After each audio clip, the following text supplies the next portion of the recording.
사람들도 있고 고대 그리스에 책 따위는 쓰지 않았다라고 얘기하는 사람들도 있어요. 근데 어쨌거나 그 사람이 썼든 책을 썼든 안 썼든 전해지는 건 단 하나도 없고 오로지 나오는 거는 이제 그 뒤에 있던 고대 그리스의 플라톤과 아리스토텔레스와 이런 사람들의 쓴 책에서 언급되는 것까지밖에 없어요. 그런데 그 중에서 탈레스가 했다는 말은 딱 두 개밖에 없어요. 뭐냐면 만물의 근원은 물이다 라는 한마디와 만물에는 모두 영혼이 있다. 딱 이 두 마디밖에 없어요. 탈레스가 했다라고 전해지는 거는. 탈레스에 대한 일화들은 있죠. 여기 쓴 거는 전부 다 그 일화들입니다. 탈레스가 일식을 예언했다. 탈레스가 작은 곰자리를 발견했다. 그 피라미드의 높이를 쟀다.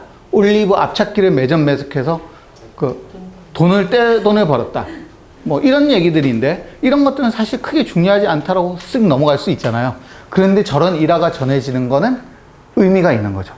어떤 의미가 있냐면 탈레스 이전이라고 그리스에 현자가 없었겠죠. 이 7현자라고 나오잖아요.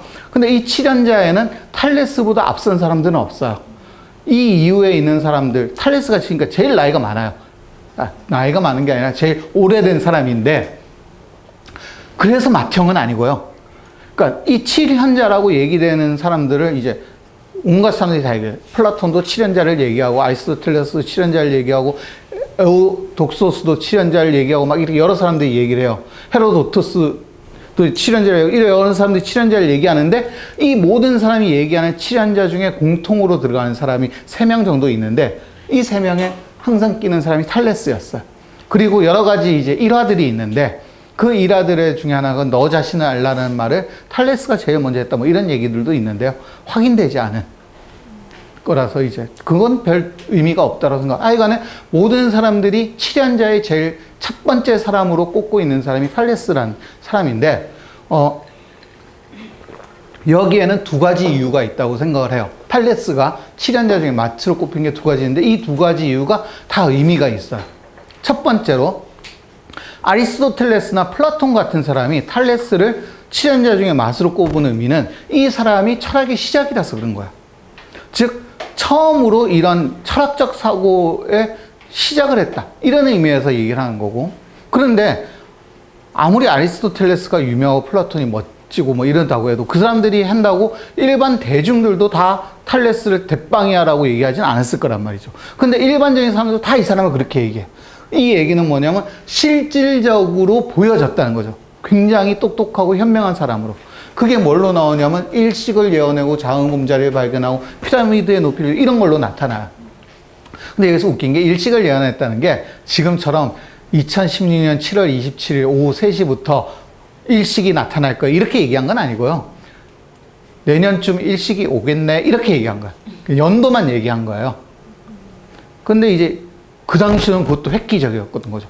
사람들이 일식이 언제 일어나는지 왜 일어나는지 아무것도 몰랐는데 탈레스가 가만히 있다가 내년에는 일식이 있겠어 이렇게 딱 얘기를 했는데 일식이 나타난 거야. 사람들이 와 하기 시작한 거 이걸로부터. 이게 사실은 대중적으로 탈레스를 현자라고 하게 된 첫 번째 의미가 될 거야. 이 일화는 모든 책들에 다 나와요. 탈레스를 언급하는 첫 번째 이거다 이거지. 그 다음에 두 번째로는 피라미드의 높이를 재고 작은 곰자리를 발견했던 작은 곰자리의 발견은 어떤 의미가 있냐면 바다에서 밤에 여행을 배를 저어갈 때. 근데 사실 이건 좀 웃기는 거야. 항해를 할 때 또는 밤에 이제 육로를 걸어갈 때 별자리를 보고 잡아야 돼요. 낮에는 햇빛을 보고 잡지만은. 근데 밤에 별자리를 보고 잡을 때 별자리가 이 길을 가는 이제 길잡이 역할을 하잖아. 그 길잡이 역할을 할 수 있는 것들을 구했다는 얘기죠. 그래서 굉장히 실생활에 유용한 건데 이걸 사실은 탈레스가 했는지는 모르겠어요.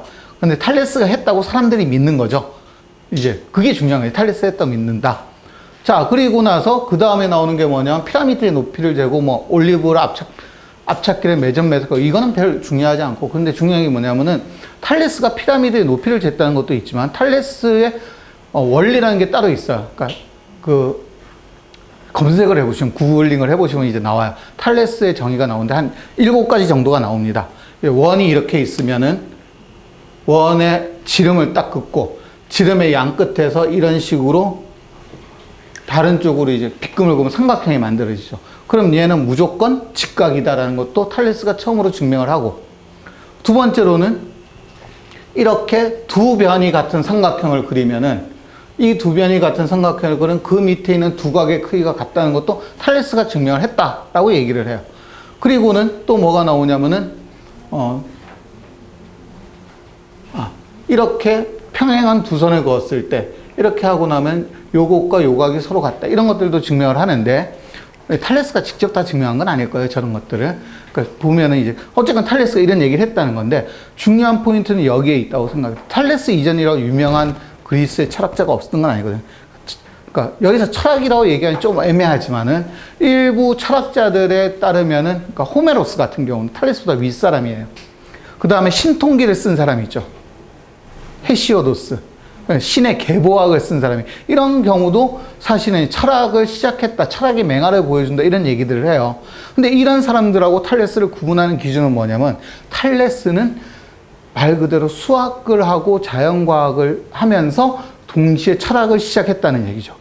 그 이전의 사람은 그런 기반들이 없었던 거죠. 그러니까 헤시오도스는 신의 계보학을 했다고 했는데 누가 누구를 낳고 누가 누구를 낳고 이런 얘기가 나요. 그래서 뭐 닉스하고 뭐가 나오고 이런 식으로 신의 계보를 그리죠. 그러니까 카오스에서 코스모스가 생겨나는데 뭐 거기에서 카오스가 코스모스를 낳기 전에 닉스를 낳아서 닉스란 게 지금으로 보면 녹턴 을 얘기하는 어둠과 밤을 얘기하는 거고 뭐 이런 식으로 신의 계보학을 만드는데 이걸 통해서 사물의 근원이 어딘가를 처음으로 탐구했다 이런 얘기들을 하기도 해요.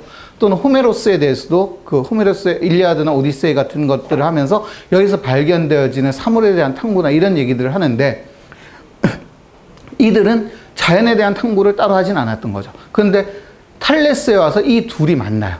즉 이 세계의 본질은 뭘까에 대한 고민이 어떤 자연과학적인 지식과 만나기 시작하는 거죠. 그래서 이런 일화들이 나오는 거예요. 탈레스에 대해서 수학적인 얘기들, 그 다음에 천문학에 대한 얘기들, 이런 얘기들과 같이 결부되어지는 거죠. 그래서 저는 탈레스가 자연과학과 철학의 시조라고 얘기하는데 어찌 보면 그 이전까지 내려오던 그리스의 이런 인문학적 전통이 있는 거죠. 헤시오도스라든가 호메로스 내려오던 인문학적 전통과 그 다음에 주변에 있는 다른 동양, 당시에 이제 오리엔트 벨트에 있는 천문학이라든지 지리학 또는 수학적 전통들이 결합돼서 하나로 통일되면서 뭔가 세계에 대한 전반적이고 합리적이고 일관된 설명을 최초로 시도했다. 이 둘을 결합하면서 이런 식으로 평가해야 되는 게 아닌가라고 생각하는 거죠. 저는 이제 과학의 눈으로 보니까 항상 이렇게 먼저 얘기를 합니다. 자, 그래서 탈레스가 수학자인 건 대단히 중요한 의미를 가져요. 그리고 천문학과 지리학과 수학에 대해서 고민했던 게 대단히 중요한 의미를 가지는 게 이후의 자연 철학자들은 소크라테스를 빼고 나머지는 다 수학과 천문학과 자연과학에 대한 고민을 같이 하면서 와요. 아리스토텔레스까지. 네. 즉 이들은 우리가 지금 생각하는 철학자이면서 동시에 과학자의 역할을 동시에 수행했고 그런데 이 사람들의 머릿속에 이게 동시라는 생각을 나 이 두 가지를 같이 하고 있어가 아니라 이 두 개가 원래 하나였기 때문에 당연히 해야 되는 것으로서 생각을 하고 있었던 거죠. 이 당시에. 탈레스가 그럼 이제 뭐라고 생각을 했냐인데 이제 워낙 유명한 라틴어긴 한데요. 몬 미토스 줌 로고스인데 이제 신화에서 이성으로 정도가 되겠죠. 우리말로 번역을 하자면. 즉 이전까지의 세계가 헤시오도스로 표현되어지는 신화적 세계였다면은 탈레스부터는 헤시오도스처럼 신화를 끌어와서 얘기를 하지 않아요. 세계를 설명할 때. 그러니까 신통기를 보면 여기 신통기를 좀 설명을 더 할 걸 그랬네. 신통기를 보면 신의 계보학이 막 나와요. 마치 뭐처럼 나오냐면 성경에 이제 창세기에 보면 뭐 아담이 뭐를 낳고 뭐가 뭐를 낳고 뭐가 뭐를 낳고 쭉 나오잖아. 이런 것처럼 신통기를 보면 처음에 카오스가 뭐를 낳고 뭐가 뭐를 낳고 뭐가 뭐를 낳고 이렇게 쫙 계보가 그려져요. 그래가지고 마치 제우스가 아니죠. 제우스는 로마의 신이었고 주피터인가? 주피터가 뭘 낳고 제우스가 맞아요. 그리스고 주피터가 로마네요. 아니 제우스가 뭘 낳고 뭐 이런 식으로 이제 계열화가 되는데 이 계열화는 실제로 뭐냐면 세상을 분류하는 기준이에요. 당시에 헤시오도스의 신통기가 즉 아무것도 없는 상태에서 낮과 밤이 생겨나고, 그 다음에 하늘과 땅이 생기고, 바다가 생기고, 이런 거를 뭐 가이아가 나타나고, 우라노스가 나타나고, 그 다음에 넵튠이 나타나고, 이런 식으로 신의 이름을 빌려 설명을 하거든요.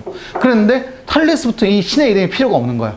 왜? 세상 안에서 그걸 해결하겠다라고 주장하기 때문에. 이거를 우리가 흔히 뭐라고 얘기하냐면, 신화에서 이제 이성으로라고 얘기하는 건데, 멋있어 보여 좀 라틴어 썼습니다. 붐 미토스 이제 줌 로고스로 썼는데, 어쨌건 탈레스 이전에 이 신화적 세계관은 그리스의 고유한 이런 특징이었죠. 이 특징들은 어디서부터 내려오면 사실은 이제 고대 그리스 이전에 그리스에 아무것도 없는 게 아니라 원래 미노스 문명이 처음에 있었죠.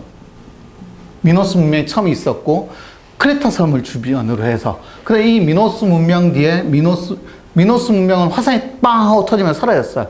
그 당시에 타라산이고 지금의 산토리니 그게 터지면서 사라졌고, 그 다음에 미케네 문명이 생기고, 근데 미케네 문명도 뒤에 도리아인이 내려오면서 멸망해 버리잖아요. 이때가 이제 BC 한 11세기 정도 됩니다.